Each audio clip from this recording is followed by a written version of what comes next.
നമ്മുടെ ഇപ്പോൾ ഇറങ്ങുന്ന വണ്ടികളെല്ലാം BS6 വണ്ടികളാണ്. അപ്പോൾ ഞാൻ അതിനെക്കുറിച്ച് കൂടുതൽ പറയേണ്ട കാര്യമില്ല, അതെല്ലാവർക്കും അറിയാം. അപ്പോൾ ഒരുപാട് കുറച്ച് പഴയ ആൾക്കാരൊക്കെ പറയും അതിനെ നമ്മൾ സെൻസർ വണ്ടികൾ പറയും. അതായത് അതിൽ ഒരുപാട് സെൻസറുകളുണ്ട്. അപ്പോൾ നമ്മുടെ നോർമലി കാർബറേറ്റർ വണ്ടികളിൽ ഏറി വന്ന ഒന്നോ രണ്ടോ സെൻസറുകളാണ് ഉണ്ടാവുക. അതായത് ചിലപ്പോൾ നമ്മുടെ FC-ലൊക്കെ വരുന്ന പോലെ TP സെൻസർ ഉണ്ടാവും. അതുപോലെ തന്നെ നമ്മുടെ 220-ലൊക്കെ വരുന്ന ടൈപ്പ് എൻജിൻ ഓയിൽ ടെമ്പറേച്ചർ സെൻസറുകളൊക്കെ ഉണ്ടാവും. അപ്പോൾ ആ ഒരു സെൻസറുകളെ നോർമലി നമ്മുടെ കാർബറേറ്റർ വണ്ടികളിൽ ഉണ്ടാവുകയുള്ളൂ. പക്ഷേ നമ്മുടെ ഫ്യൂൽ ഇഞ്ചക്ഷൻ വണ്ടികളിലേക്ക് മാറിക്കഴിഞ്ഞാൽ ഒരുപാട് സെൻസറുകൾ അതിലുണ്ടാവും. ഏകദേശം 10-ലധികം സെൻസറുകൾ വരുന്നുണ്ട്. അപ്പോൾ EOT സെൻസർ, TP സെൻസർ, മാപ്പ് സെൻസർ, IAP സെൻസർ, അങ്ങനെ ഒരുപാട് സെൻസറുകൾ. ഈ സെൻസറുകളെല്ലാം കംപ്ലൈൻ്റ് ആയി കഴിഞ്ഞാൽ നമുക്കത് കൃത്യമായി മനസ്സിലാക്കിയെടുക്കാൻ കുറച്ച് ബുദ്ധിമുട്ടാണ്. ഡയഗ്നോസ്റ്റിക് ടൂൾ വേണം. അതുപോലെ തന്നെ നമുക്കത് ഒരു ഇൻഡിക്കേഷൻ നമ്മുടെ വണ്ടികളിൽ തരും. ഇപ്പോൾ അതായത് MI ലൈറ്റ്, മാൽ ഫങ്ഷൻ ലൈറ്റ്, അല്ലെങ്കിൽ മാൽ ഫങ്ഷൻ ഇൻഡിക്കേഷൻ ലാമ്പ് എന്നൊക്കെ നമ്മൾ സാധാരണ പറയാറുള്ള ഒരു മഞ്ഞ എൻജിൻ ലൈറ്റ് നമ്മുടെ മീറ്ററിൽ വാർണിംഗ് ലൈറ്റ് ആയിട്ട് കാണിക്കും.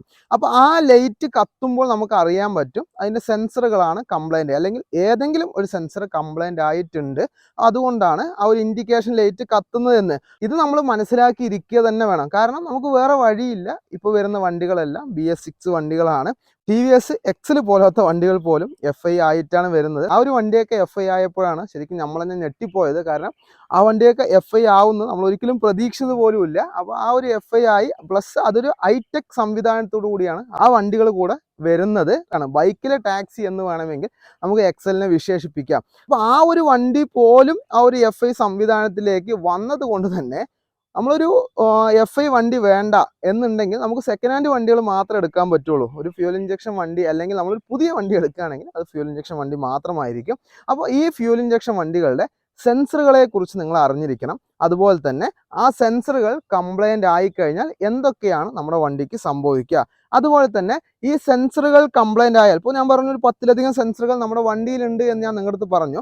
അപ്പോൾ ഈ സെൻസറുകളൊക്കെ കംപ്ലൈൻ്റ് ആയാൽ എങ്ങനെ നമുക്ക് കണ്ടുപിടിക്കാൻ സാധിക്കും എന്നൊക്കെ കൃത്യമായി നമ്മൾ അറിഞ്ഞിരിക്കുക തന്നെ വേണം. അല്ലാതെ നമുക്കത് അറിഞ്ഞിരുന്നില്ല എന്നുണ്ടെങ്കിൽ, അല്ലെങ്കിൽ ഒരു വാർണിംഗ് ലൈറ്റ് കത്തിക്കഴിഞ്ഞാൽ നമുക്കത് കൃത്യമായി അറിഞ്ഞിരുന്നില്ല എന്നുണ്ടെങ്കിൽ ചില സെൻസറുകൾ കംപ്ലൈൻ്റ് ആയിക്കഴിഞ്ഞാൽ നമ്മുടെ വണ്ടിക്ക് പ്രത്യേകിച്ച് ബുദ്ധിമുട്ടൊന്നും ഉണ്ടാവില്ല, നമുക്ക് വണ്ടികൾ ഓടിക്കാം. പക്ഷേ ചില സെൻസറുകൾ കംപ്ലൈൻ്റ് ആയി കഴിഞ്ഞാൽ നമ്മുടെ വണ്ടി നമുക്ക് ഓടിക്കാൻ സാധിക്കില്ല. ആ രീതിയിലൊക്കെ നമ്മളത് മനസ്സിലാക്കിയിരിക്കണം. അപ്പോൾ അതിനാണ് നമ്മൾ OBD ടൂളുകൾ, നമ്മൾ സാധാരണ വർക്ക്ഷോപ്പിലൊക്കെ OBD ടൂളുകൾ ഉപയോഗിക്കുന്നത്. അപ്പോൾ സാധാരണ നോർമലി ഒരു വണ്ടി വാങ്ങുന്ന കസ്റ്റമറിൻ്റെ അടുത്ത് ആ ഒരു OBD ടൂൾ ഉണ്ടായിരിക്കില്ല. അപ്പോൾ കമ്പനിയും അത് പ്രൊഡ്യൂസ് ചെയ്യുന്നില്ല. അപ്പോൾ നമ്മുടെ വണ്ടിയിൽ ഒരു MI ലൈറ്റ് കംപ്ലൈൻ്റ് ആയി കഴിഞ്ഞാൽ നമുക്ക് വേറെ വഴിയൊന്നുമില്ല, നമ്മൾ നേരെ ഷോറൂമിൽ കൊണ്ടുപോയി അത് ഡയഗ്നോസ്റ്റിക് ടൂൾ അല്ലെങ്കിൽ OBD ടൂൾ ഉപയോഗിച്ച്, ഇപ്പോൾ ഷോറൂമിൽ OBD ടൂൾ അല്ല ഉപയോഗിക്കുന്നത്, അവരുടെ കമ്പനി പ്രൊഡ്യൂസ് ചെയ്യുന്ന ആ ഒരു ഡയഗ്നോസ്റ്റിക് ടൂളാണ് ഉള്ളത്. ആ ടൂൾ ഉപയോഗിച്ചാണ് അവരത് സ്കാൻ ചെയ്ത് അവർ കണ്ടുപിടിക്കുന്നത്. അപ്പോൾ അത് കണ്ടുപിടിച്ച് അത് കംപ്ലൈൻ്റ് ആണോ ഇല്ലയോ, അല്ലെങ്കിൽ അത് ജസ്റ്റ് ഒരു വന്നു പോകുന്ന ഒരു കോഡാണോ, അല്ലെങ്കിൽ വന്നു പോകുന്ന ഒരു സെൻസർ മിസ്റ്റേക്ക് ആണോ എന്ന് കണ്ടുപിടിച്ച് അതിനൊന്നിലെ ഇറേസ് ചെയ്ത് കളയും. അല്ലെങ്കിൽ ആ കംപ്ലൈൻറ്റ് മനസ്സിലാക്കി ആ കംപ്ലൈൻറ്റ് അനുസരിച്ച് ആ സെൻസർ മാറ്റുകയോ അല്ലെങ്കിൽ ആ സെൻസർ റിപ്പയർ ചെയ്യുകയോ. സെൻസർ റിപ്പയർ ചെയ്യാൻ ഉദ്ദേശിച്ചത് സെൻസറുകൾ റിപ്പയർ ചെയ്യും എന്നല്ല, സെൻസറിലേക്ക് വരുന്ന കണക്ഷൻസ്, അതായത് അതിൻ്റെ വയറിങ് എവിടെയും പൊട്ടിപ്പോയിട്ടുണ്ടോ എന്നൊക്കെ മനസ്സിലാക്കി അതിനനുസരിച്ചാണ് അവർ ചെയ്യാറുള്ളത്. പക്ഷേ ഈ ഒരു OBD ടൂളുകൾ നമ്മുടെ കയ്യിൽ ഉണ്ട് എന്നുണ്ടെങ്കിൽ നമുക്ക് ഒരു പരിധി വരെ ആ സെൻസർ കംപ്ലൈൻറ്റ് നമ്മുടെ വണ്ടിക്ക് തന്നെ, അല്ലെങ്കിൽ നമ്മുടെ വണ്ടിയിൽ വരുന്ന ആ ഒരു സെൻസർ കംപ്ലൈൻറ്റ് നമുക്ക് തന്നെ അറിയാൻ പറ്റും. ഒരു OBD ടൂൾ കൊണ്ടുള്ള ഗുണം ഈ ഒരു സെൻസർ കംപ്ലൈൻറ്റ് നമുക്ക് മനസ്സിലാക്കാൻ പറ്റും എന്നതിലുപരി ആ വണ്ടിയുടെ കണ്ടീഷൻ കൂടെ മനസ്സിലാക്കാൻ പറ്റും. അതും കൂടെ നിങ്ങൾ പ്രധാനമായിട്ടും ശ്രദ്ധിക്കണം. കാരണം ഒരു OBD ടൂൾ നമ്മൾ വേണം എന്ന് പറയുമ്പോൾ അതെന്തിനാണ്, നമുക്കതിൻ്റെ ആവശ്യമുണ്ട്. ഇപ്പോൾ ഒരു വണ്ടിയുടെ നോർമൽ കസ്റ്റമർക്ക് ആലോചിക്കാവുന്നതേ ഉള്ളൂ, ആ OBD ടൂൾ നമുക്ക് എന്തിനാണ് അതിൻ്റെ ആവശ്യം? നമുക്കെന്തെങ്കിലും കംപ്ലൈൻറ്റ് വന്നാൽ ഷോറൂം പോയി അത് റെഡിയാക്കി കൂടെ. കാരണം ഒരു സ്കാനിങ്ങിനൊക്കെ ഷോറൂമിൽ തന്നെ വാങ്ങുന്നത് ഏകദേശം 300-400 രൂപയൊക്കെ അവർ വാങ്ങുന്നുണ്ട്. അപ്പോൾ ആ ഒരു സ്കാനിങ്ങിലൂടെ നമുക്ക് ആ ഒരു കംപ്ലൈൻറ്റ് എന്താണെന്ന് നമുക്ക് അറിയാൻ പറ്റും. അതിലുപരി ഈ ഒരു സെൻസർ മിസ്റ്റേക്കുകൾ ചിലപ്പോൾ ഒരു ഫ്ലക്ച്വേഷൻ പോലെ വന്നു പോകും. അപ്പോൾ അതിനെക്കുറിച്ചൊക്കെ ഞാൻ വിശദമായി പറഞ്ഞു തരാം. അപ്പോൾ അത് നമുക്ക് ക്ലിയർ ചെയ്യാൻ പറ്റും.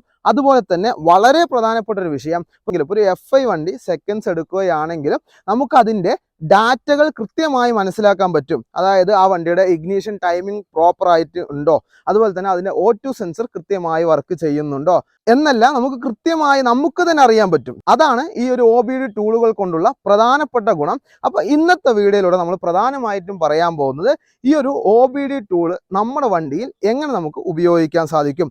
അതേപോലെ തന്നെ ഇത് നമുക്ക് ഒരു OBD ടൂൾ ഇപ്പോൾ ഒരു മെക്കാനിക്കിന് മാത്രമല്ല, നമ്മൾ വാങ്ങിക്കഴിഞ്ഞാലും നമ്മുടെ വണ്ടിയിലുള്ള ഡാറ്റകൾ എങ്ങനെ നമുക്ക് കൃത്യമായി മനസ്സിലാക്കാൻ പറ്റും എന്നൊക്കെ കൃത്യമായി ഈ വീഡിയോയിലൂടെ പറയുന്നുണ്ട്. അപ്പോൾ ആ വീഡിയോ കൃത്യമായി കാണാൻ ശ്രമിക്കുക. അപ്പോൾ വീഡിയോ ഇഷ്ടപ്പെട്ടാൽ വീഡിയോയ്ക്ക് ലൈക്ക് ചെയ്യുക, അതുപോലെ തന്നെ ചാനൽ സബ്സ്ക്രൈബ് ചെയ്യുകയും ചെയ്യുക. മെക് വ്ലോഗിലേക്ക് സ്വാഗതം.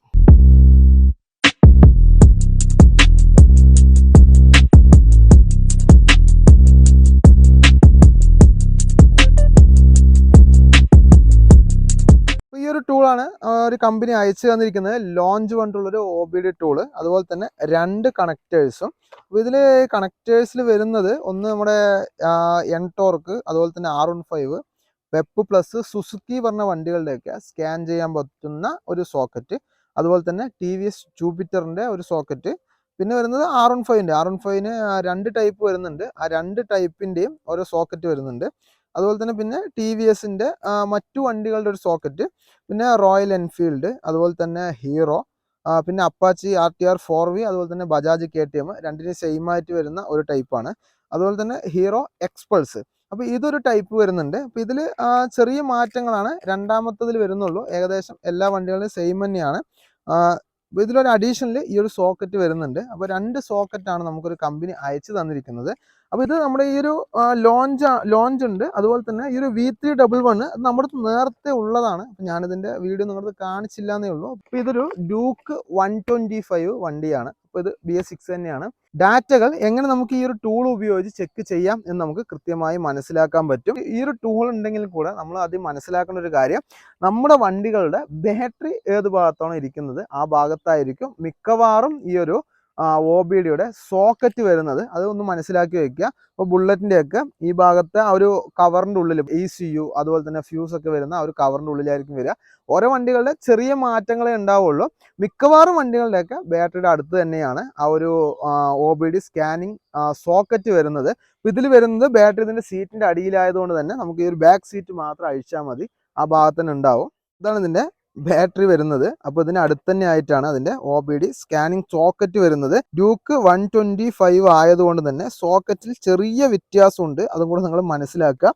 കാരണം ചില വണ്ടികളുടെ സോക്കറ്റ് ഇപ്പോൾ ഇതിൽ എഴുതിയത് തന്നെ ആയിരിക്കണം എന്നില്ല, മാറ്റങ്ങൾ ഉണ്ടാവും. അപ്പോൾ ഇതിൽ ബജാജ് പ്ലസ് KTM എന്നുള്ളൊരു സോക്കറ്റാണ് വരുന്നത്. പക്ഷേ ഇത് ഈ ഒരു സോക്കറ്റ് വരുന്നത് നമ്മുടെ RC, അതുപോലെ തന്നെ ഡ്യൂക്ക് 200-നൊക്കെ ഈ സോക്കറ്റ് കറക്റ്റാണ്. ഡ്യൂക്ക് 125-ന് വരുന്ന സോക്കറ്റ് ഇതിലുള്ളത് ഹോണ്ട പ്ലസ് സ്കൂട്ടി പെപ്പിന് വരുന്ന ഈ ഒരു സോക്കറ്റാണ്. അതും കൂടി നിങ്ങൾ മനസ്സിലാക്കുക. അതായത് നിങ്ങളുടെ വണ്ടി ഏതാണോ ആ വണ്ടിക്കനുസരിച്ച് ചിലപ്പോൾ ഇതിൽ സോക്കറ്റ് ഉണ്ടാവണം എന്നില്ല. ചില വണ്ടികളുടെ സോക്കറ്റുകളൊക്കെ മാച്ച് ആവും. അപ്പോൾ ആ സോക്കറ്റ് ആദ്യം കൃത്യമായി കണക്ട് ചെയ്ത് കൊടുക്കുക. അതിനുശേഷം അതിൻ്റെ ഔട്ട്പുട്ട് നമുക്ക് ഈ ഒരു ലോഞ്ച് OBDയിലേക്ക് കണക്ട് ചെയ്ത് കൊടുക്കണം. ഇതിൽ കണക്ട് ചെയ്തു. അപ്പോൾ ഈ ഒരു OBD ടൂളുകളിൽ ഇപ്പോൾ ഇതൊരു V311 ആയാലും അതുപോലെ തന്നെ ലോഞ്ചിലായാലും ഇതിൽ ബാറ്ററി ഇല്ല. ഇപ്പോൾ ഇത് വർക്ക് ചെയ്യുന്നത് നമ്മുടെ വണ്ടിയുടെ ബാറ്ററിക്ക് അനുസരിച്ചാണ്, അല്ലെങ്കിൽ വണ്ടിയുടെ ബാറ്ററി വെച്ച് തന്നെയാണ്. അപ്പോൾ നമുക്കിതിപ്പോൾ ഓൺ അല്ല. അപ്പോൾ നമ്മൾ 2 സോക്കറ്റും കണക്ട് ചെയ്തു, പക്ഷെ ഇത് ഓൺ ആയില്ല. ഓൺ ആവണമെങ്കിൽ നമ്മൾ കീ ഓൺ ചെയ്യണം. കീ ഓൺ ചെയ്താൽ ഓട്ടോമാറ്റിക് ഇതാണ് ഓണായി, ലോഞ്ച് എന്ന് എഴുതി കാണിച്ചു. അതിനുശേഷം എന്താണ് മെയിൻ മെനുവിലേക്ക് വന്നു. അതിനുശേഷം നമുക്കിതിൻ്റെ ഇഗ്നീഷൻ കൂടെ ഒന്ന് ഓൺ ചെയ്യണം. അതായത് കിൽ സ്വിച്ച് വരുന്ന വണ്ടികളുടെ കിൽ സ്വിച്ചും കൂടെ ഓൺ ചെയ്യാം. കിൽ സ്വിച്ച് ഓൺ ചെയ്തതിന് ശേഷം നമുക്കൊരു ഡയഗ്നോസ് എന്ന് കാണാം. 3-4 ഓപ്ഷനാണ് കാണുന്നത്. ഡയഗ്നോസ്, അതുപോലെ തന്നെ DTC lockup, tool setup and help. നമുക്ക് മെയിനായിട്ട് വേണ്ടത് ഡയഗ്നോസ് ആണ്. അപ്പോൾ ഡയഗ്നോസിൽ നമ്മൾ OK കൊടുക്കുക.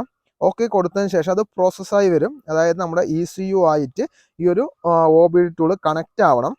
കുറച്ചൊന്ന് വെയിറ്റ് ചെയ്യേണ്ടി വരും.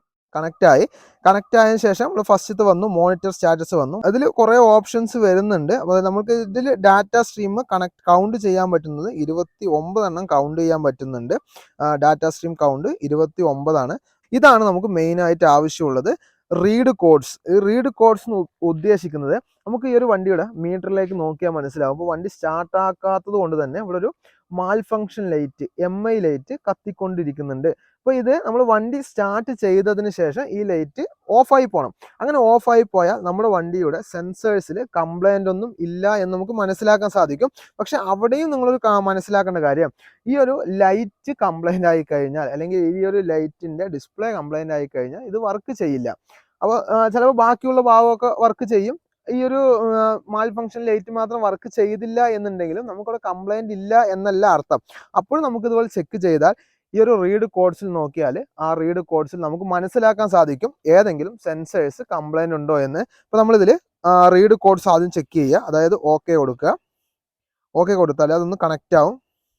കണക്റ്റ് ആയി കഴിഞ്ഞാൽ അതാണ്ടോ this vehicle has no fault codes. അതായത് ഈ വണ്ടിയിൽ ഫോൾട്ട് കോഡുകളൊന്നും ഇല്ല. ഈ വണ്ടിയിൽ ഏതെങ്കിലും ഫോൾട്ട് കോഡ് ഉണ്ട് എന്നുണ്ടെങ്കിൽ ഈ ഭാഗത്ത് അത് ഏതിൻ്റെ കംപ്ലൈൻ്റ് ആണെന്നുള്ളത് നമുക്ക് കൃത്യമായി കാണിച്ചു തരും. അതോ ചിലപ്പോൾ ഒന്നിലധികമോ 1, 2, 3 കോഡുകൾ കാണിച്ചു തരും. അപ്പോൾ അതിനനുസരിച്ച് നമുക്ക് വണ്ടിയിൽ ചെക്ക് ചെയ്യാൻ പറ്റും. അപ്പോൾ തന്നെ പവർ ട്രെയിൻ എന്ന് പറഞ്ഞിട്ടാണ് മിക്കവാറും കാണിക്കുക. പവർ ട്രെയിൻ കാണിച്ചു കഴിഞ്ഞാൽ ഒന്നില്ലെങ്കിൽ ബാറ്ററി കംപ്ലൈൻ്റ് ആയിരിക്കാം. നമുക്ക് രണ്ടാമത് ബാക്ക് വരാം. വീണ്ടും അതേപോലെ വന്നു. ഇനിയിപ്പോൾ ഇതിൽ റീഡ് കോഡ് രണ്ടാമത് വന്നിട്ട് ഇറേസ് കോഡ്സ് ആണ്. ഇപ്പോൾ ഇറേസ് കോഡ്സ് നിങ്ങൾ മനസ്സിലാക്കേണ്ടത്, റീഡ് കോഡുകൾ വന്നു കഴിഞ്ഞാൽ നമുക്കത് ഇറേസ് ചെയ്യാൻ പറ്റും. ഞാൻ മുമ്പ് ആ ഒരു ഇൻട്രോയിൽ പറഞ്ഞിട്ടുണ്ടായിരുന്നു, ചില ഫ്ലക്ച്വേഷൻസ് അനുസരിച്ച് ചിലപ്പോൾ ആ ഒരു കോഡ് അല്ലെങ്കിൽ ആ ഒരു ഫോൾട്ട് കോഡ് ECUവിൻ്റെ മെമ്മറിയിൽ വന്ന് കിടക്കുന്നുണ്ടാവും. അത് ECU ഒന്നും ഓട്ടോമാറ്റിക് ഇറേസ് ആയി പോവില്ല. കോഡ് നമ്മൾ റീഡ് കോഡ്സിൽ കൊടുത്തതിന് ശേഷം ഏതെങ്കിലും ഒരു സെൻസറിൻ്റെ കംപ്ലൈൻറ്റ് ഇതിൽ കാണിച്ചു കഴിഞ്ഞാൽ നമ്മൾ ആദ്യം ചെയ്ത് നോക്കേണ്ടത് ഇറേസ് കോഡ്സ് ആണ്. അതായത് നമ്മൾ ഇറേസിലേക്ക് വരിക, ഓക്കെ കൊടുക്കുക. ഓക്കെ കൊടുത്തു കഴിഞ്ഞാൽ clear reset emission related diagnostic information are you okay sure എന്നതിൽ കാണിക്കും. വണ്ടി സ്റ്റാർട്ടാക്കണം എന്നില്ല, നമ്മുടെ കിൽ സ്വിച്ച് ഓൺ ആക്കി ഇരുന്നാൽ മാത്രം മതി. അതിനുശേഷം ഓക്കെ കൊടുത്തു കഴിഞ്ഞാൽ നമ്മുടെ അതിൽ വീണ്ടും ഇൻഫർമേഷൻ വരും. Please turn ignition on with engine off, please enter key to continue. ഇത് ഓക്കെ അപ്ലൈ ചെയ്ത് കഴിഞ്ഞാൽ ആ ഒരു സെൻസറിൻ്റെ മിസ്റ്റേക്ക് ഇറേസ് ആയി പോകും. അതിനുശേഷം നമ്മൾ വണ്ടി സ്റ്റാർട്ട് ചെയ്ത് കുറച്ചുകൂടെ റൺ ചെയ്ത് നോക്കിയ ശേഷം ആ കോഡ് കാണിക്കുന്നില്ല എന്നുണ്ടെങ്കിൽ അതിന് പ്രശ്നമൊന്നുമില്ല, ആ സെൻസർ കംപ്ലൈൻ്റ് ഒന്നുമില്ല എന്ന് നമുക്ക് മനസ്സിലാക്കാൻ സാധിക്കും. പക്ഷേ കുറച്ച് വണ്ടി ഓടിക്കഴിഞ്ഞതിന് ശേഷവും ആ ഒരു മിസ്റ്റേക്ക് അല്ലെങ്കിൽ ആ ഒരു മാൽ ഫംഗ്ഷനായിട്ട് വീണ്ടും കത്തിക്കൊണ്ടിരിക്കുകയാണ് എന്നുണ്ടെങ്കിൽ ആ സെൻസർ ഉറപ്പായും കംപ്ലൈൻ്റ് ആണ് എന്ന് നമുക്ക് മനസ്സിലാക്കാൻ സാധിക്കും. ഈ രണ്ട് ഓപ്ഷൻ നമുക്ക് ഏറ്റവും കൂടുതൽ ആവശ്യമുള്ളത് വണ്ടിയിൽ മാൽ ഫംഗ്ഷൻ ലൈറ്റ് വരുമ്പോഴാണ്. നമ്മളും പ്രോപ്പറായിട്ട് ആ ഒരു സെൻസർ കംപ്ലൈൻറ്റ് ശ്രദ്ധിക്കുന്നതും ആ മാൽ ഫംഗ്ഷൻ ലൈറ്റ് കത്തുമ്പോൾ മാത്രമാണ്. അപ്പോഴേ നമ്മൾ ഇതുപോലെ ചെക്ക് ചെയ്യാറുള്ളൂ, വർക്ക്ഷോപ്പിൽ കൊടുത്തോ ഷോറൂമിൽ കൊടുത്തോ. പക്ഷേ നിങ്ങൾ അടുത്തൊരു ഓപ്ഷൻസ് ആണ് പ്രധാനമായിട്ടും ശ്രദ്ധിക്കേണ്ടത്. അപ്പോൾ നമ്മളിതിൽ ബാക്കിലേക്ക് വരിക, ഡാറ്റ സ്ട്രീമാണ്. ഡാറ്റ സ്ട്രീമിലേക്ക് വരിക, ഓക്കെ കൊടുക്കുക. വീണ്ടും ലോഡിങ് വരും. അതിനുശേഷം ഈ ഒരു ഭാഗമാണ്, ഇതിൽ 27 പേജ് വരുന്നുണ്ട്. നമുക്കിപ്പോൾ ഒരു V311 സ്ക്രീന് കുറച്ച് വലിപ്പം കൂടുതലാണ്, അതുകൊണ്ട് ഇത്ര പേജ് അതിലില്ല. അതുപോലെ തന്നെ കുറച്ച് ഭാഗമൊക്കെ ആ ഒരു കോഡായിട്ടേ കാണിക്കുക. അതായത് നമുക്കത് അതിൻ്റെ ഫുൾ ഫോമോ കാര്യങ്ങളോ ഒന്നും ഉണ്ടാവില്ല. SYS അങ്ങനെ ECT അങ്ങനെയൊക്കെയാണ് കാണിച്ചുകൊണ്ടിരിക്കുക. നമുക്ക് കൃത്യമായി മനസ്സിലാവണം എന്നില്ല. പക്ഷെ നമ്മൾ ഈ ഒരു V311 ഇതിനെക്കാളും കുറച്ചും കൂടെ അഡ്വാൻസ്ഡ് ആണ്. അതിലേക്ക് വരുമ്പോൾ കൃത്യമായിട്ട് നമുക്ക് ആ ഒരു ഓപ്ഷൻ അല്ലെങ്കിൽ ആ ഒരു ഈ ഒരു ECT എന്താണ് എൻജിൻ കൂളൻ്റ് ടെമ്പറേച്ചർ സെൻസർ എന്നൊക്കെ കൃത്യമായി അതിൽ കാണിക്കും. അപ്പോൾ നമുക്ക് പ്രോപ്പറായി അത് മനസ്സിലാക്കാനും സാധിക്കും. അപ്പോൾ ഇതിൽ വന്നിട്ട് ഇപ്പോൾ നമ്മൾ ഈ വണ്ടിയുടെ ടോട്ടൽ സെൻസറുകളുടെ മൊത്തം ഡീറ്റെയിൽസ് ഇതിൽ കാണിക്കും. ഇപ്പോൾ നമ്മൾ വണ്ടി ഓഫ് തന്നെയാണ്, അതായത് നമ്മൾ വണ്ടി സ്റ്റാർട്ട് ചെയ്തിട്ടില്ല. അപ്പോൾ നമ്മൾ ഓടിച്ചു വന്നു. അപ്പോൾ എൻജിൻ കൂളൻ്റ് ടെമ്പറേച്ചർ സെൻസറിൽ വരുന്നത് 45 ഡിഗ്രിയാണ് അതിൽ വരുന്നത്. അപ്പോൾ അത് നമുക്ക് മനസ്സിലാക്കിയെടുക്കാൻ സാധിക്കും. അതുപോലെ തന്നെ ഇതിൻ്റെ ഒരു വേറൊരു ഉപയോഗം എന്ന് പറയുന്നത്, നമ്മുടെ വണ്ടിയുടെ ഫാന് എത്ര ഡിഗ്രി അല്ലെങ്കിൽ ഈ ഒരു എൻജിൻ കൂളൻ്റ് ടെമ്പറേച്ചർ സെൻസർ എത്ര ഡിഗ്രിയിലേക്ക് വരുന്ന സമയത്താണ് നമ്മുടെ ഫാൻ വർക്ക് ചെയ്യുന്നത് എന്ന് മനസ്സിലാക്കിയിട്ട് നമ്മുടെ ഫാന് പ്രോപ്പറായിട്ടാണോ വർക്ക് ചെയ്യുന്നത് അല്ലെങ്കിൽ വളരെ ലാഗ് ആയിട്ടാണോ വർക്ക് ചെയ്യുന്നതൊക്കെ നമുക്ക് മനസ്സിലാക്കാൻ പറ്റും. അതാണ് ഞാൻ നേരത്തെയും പറഞ്ഞത്, OBD ടൂളുകൾ വർക്ക്ഷോപ്പുകാർക്ക് മാത്രമല്ല ആവശ്യം, നമുക്കും ഓരോ BS6 വണ്ടി ഉപയോഗിക്കുന്ന ഓരോ ആൾക്കാർക്കും ആവശ്യമാണ്. അപ്പോൾ നമ്മൾ ലോങ് പോവുകയാണെങ്കിലൊക്കെ നമുക്ക് ടൂള് കൊണ്ടുപോകാം. അതുപോലെ നമുക്ക് സെക്കൻഡ്സ് വണ്ടി എടുക്കുന്ന സമയത്ത് നമുക്കിതുപോലെ ഇത് യൂസ് ചെയ്ത് അതിൻ്റെ പ്രോപ്പറായിട്ട് ഫാൻ വർക്ക് ചെയ്യുന്നുണ്ടോ, ഇഗ്നീഷൻ കറക്റ്റായി വർക്ക് ചെയ്യുന്നുണ്ടോ, ബാറ്ററി വോൾട്ടേജ് എല്ലാം നമുക്കിതിൽ ചെക്ക് ചെയ്യാൻ പറ്റും. അപ്പോൾ ഒരു BS6 വണ്ടി ഉപയോഗിക്കുന്നവന് വളരെ അത്യാവശ്യമാണ് ഈ ഒരു OBD ടൂള്. അപ്പോൾ നമ്മളിതിൽ ഫസ്റ്റത്തെ ഓപ്ഷനിൽ ഇത് രണ്ട് മാത്രമേ വരുന്നുള്ളൂ. ഇപ്പോൾ അടുത്തതിൽ നമുക്ക് വന്നു കഴിഞ്ഞാൽ അടുത്തൊരു പേജിലേക്ക് വന്നാൽ മാപ്പ് സെൻസർ. മാപ്പ് സെൻസറിൻ്റെ ഒരു ലോഡ് വന്നിട്ട് 99.0 കിലോ പാസ്കലാണ്. അതുപോലെ തന്നെ വണ്ടി RPM ഇതിൽ കാണിക്കും. അതായത് നമ്മുടെ വണ്ടിയുടെ RPM നമ്മൾ മീറ്ററിൽ എങ്ങനെയാണോ കാണിക്കുന്നത് അതിലും പ്രോപ്പറായിട്ട് ഇതിൽ ഇപ്പോൾ 0 പെർ മിനിറ്റ് ആണ്. ഞാൻ വണ്ടി സ്റ്റാർട്ട് ചെയ്ത് കാണിച്ചു തരാം. കണ്ടോ, വണ്ടി സ്റ്റാർട്ട് ചെയ്ത സമയത്ത് വണ്ടിയുടെ RPM ഇതാ 1757. അതുപോലെ തന്നെ മാപ്പ് സെൻസറിൻ്റെ വേരിയേഷനും വ്യത്യാസം വന്നു. മാപ്പ് സെൻസറിൻ്റെ റീഡിങ്ങിലും വ്യത്യാസം വന്നു. 63, 64, ആ റേഞ്ച്, 65 ആ റേഞ്ചിലേക്ക് വന്നു. നമ്മൾ റേസ് ചെയ്യുമ്പോഴും അതിൽ വ്യത്യാസം കാണിക്കും.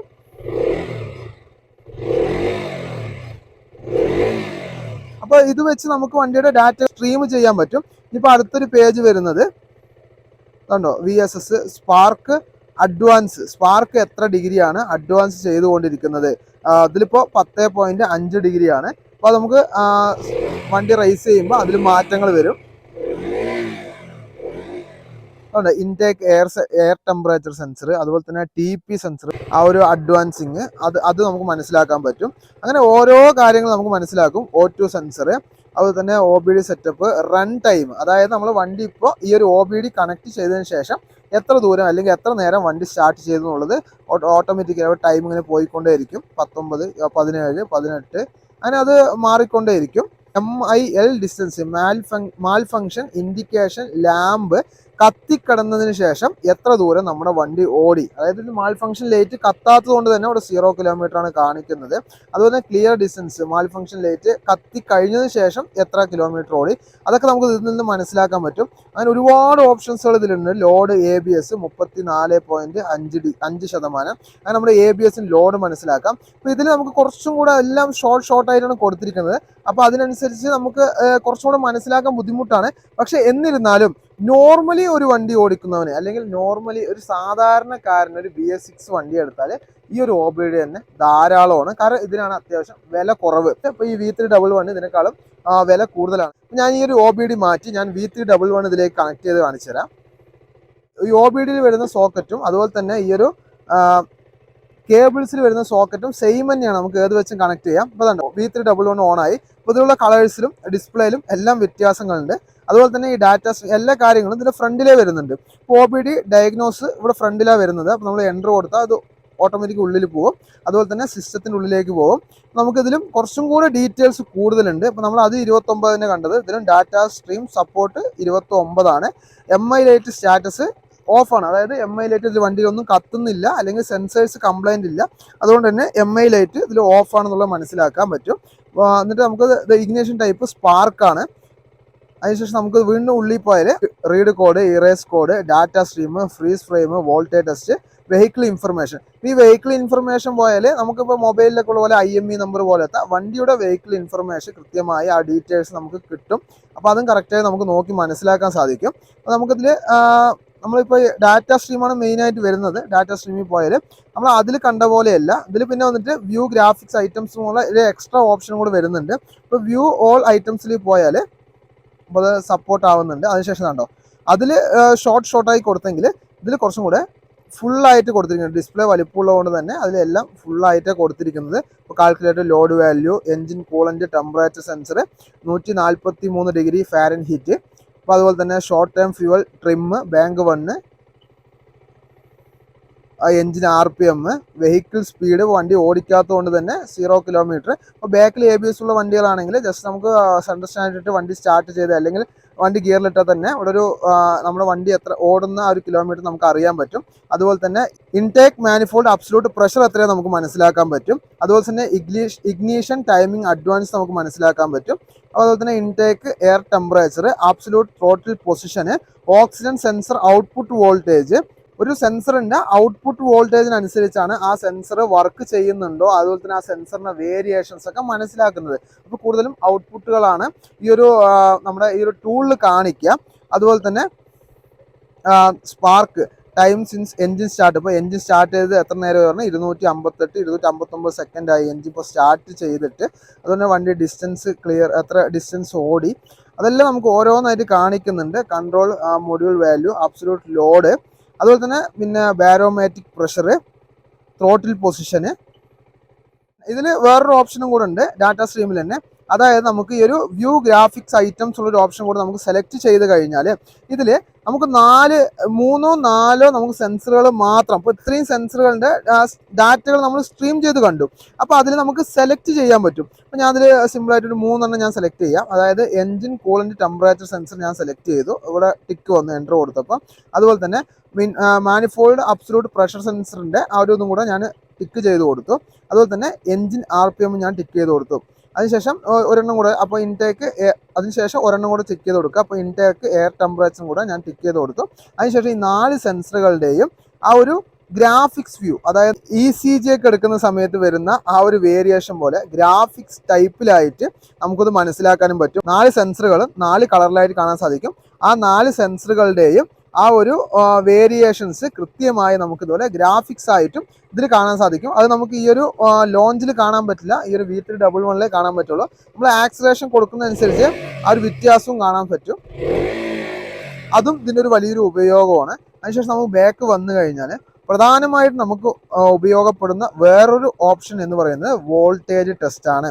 അതായത് നമ്മുടെ വണ്ടിയിൽ നിന്ന് ബാറ്ററിയിലേക്ക് കൃത്യമായി റീചാർജിങ് വോൾട്ടേജ് വരുന്നുണ്ടോ എന്നും കൂടെ നമുക്ക് ചെക്ക് ചെയ്യാൻ പറ്റും. ഇപ്പോൾ കണ്ടോ, വോൾട്ടേജ് ടെസ്റ്റ് ചെയ്തു. അപ്പോൾ നോർമൽ വോൾട്ടേജ് 14.40 വോൾട്ടേജ്. അപ്പോൾ കൃത്യമായി ഈ വണ്ടിയിൽ നിന്ന് ഇതിൻ്റെ ബാറ്ററിയിലേക്ക് ചാർജ് കയറുന്നുണ്ട് എന്ന് നമുക്ക് മനസ്സിലാക്കാൻ സാധിക്കും.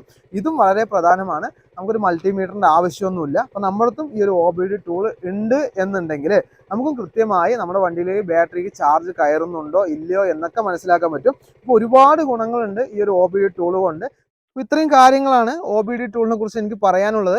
എൻ്റെ അടുത്ത് നേരത്തെ ഫസ്റ്റ് മുതലേ ഉണ്ടാവും, എൻ്റെ വീഡിയോ കണ്ടവർക്കൊക്കെ അറിയാം. ഞാൻ ടൂൾസിൻ്റെ വീഡിയോ ഒക്കെ ചെയ്തപ്പോൾ തന്നെ ആദ്യമായിട്ട് ഇറങ്ങിയ ബ്ലൂടൂത്ത് OBD മുതൽ ഇപ്പോൾ ഞാൻ V311 ആണ് യൂസ് ചെയ്യണത്. ആ OBD വരെ എൻ്റെ അടുത്തുണ്ട്.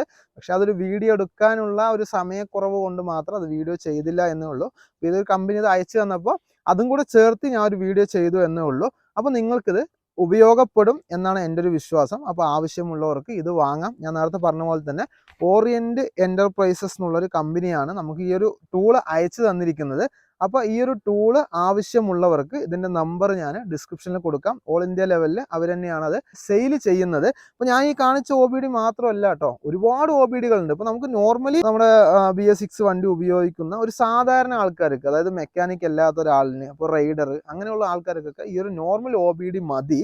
പക്ഷേ നമ്മളിപ്പോൾ വർക്ക്ഷോപ്പിലേക്കൊക്കെ ഈ ഒരു ചെറിയ OBD നമുക്ക് അത്ര പ്രോപ്പറായിട്ട് പോരാ. ഒരു V311 അതിന് മുകളിലേക്കുള്ള OBDകളൊക്കെ ആവശ്യമായിട്ട് വരും. അപ്പോൾ അതിൻ്റെ എല്ലാ ടൈപ്പ് OBD ഇവരുടെ കയ്യിലുണ്ട് എന്നാണ് അവർ പറഞ്ഞത്. അതുപോലെ തന്നെ അതിൻ്റെ വാറണ്ടിയും ഗ്യാരണ്ടി എല്ലാം അവരോട് ചോദിച്ചാൽ മതി, അവരത് ചെയ്തു തരും. പിന്നെ ഇപ്പോൾ 50,000, അതുപോലെ തന്നെ 1,00,000 അതിന് മുകളിലേക്കുള്ള സാധനങ്ങളെല്ലാം ഇവരുടെ അടുത്തുണ്ട്.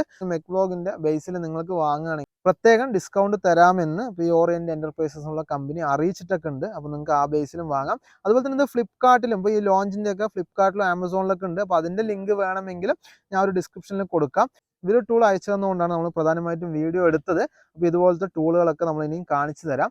അതുപോലെ തന്നെ നമ്മുടെ കയ്യിലുള്ള ടൂളുകളും ഇതുപോലെ അയച്ചു തരാണെങ്കിൽ ആ ടൂളുകളൊക്കെ ഞാൻ നിങ്ങൾക്ക് പരിചയപ്പെടുത്തി തരാം. കാരണം വണ്ടികളൊക്കെ മാറി വരികയാണ്. വണ്ടിയുടെ കംപ്ലൈൻറ്റുകൾ, വണ്ടിയിലുള്ള സിസ്റ്റങ്ങൾ എല്ലാം മാറ്റം വരികയാണ്. ഇപ്പോൾ പഴയ പോലെയുള്ള വണ്ടികളല്ല, അല്ലെങ്കിൽ പഴയ രീതിയിൽ പണിയെടുത്ത ഒരു കാർബറേറ്റർ ടൈപ്പ് നിന്ന് മാത്രം വരുന്ന വണ്ടികളല്ല ഇപ്പോൾ വരുന്നത്.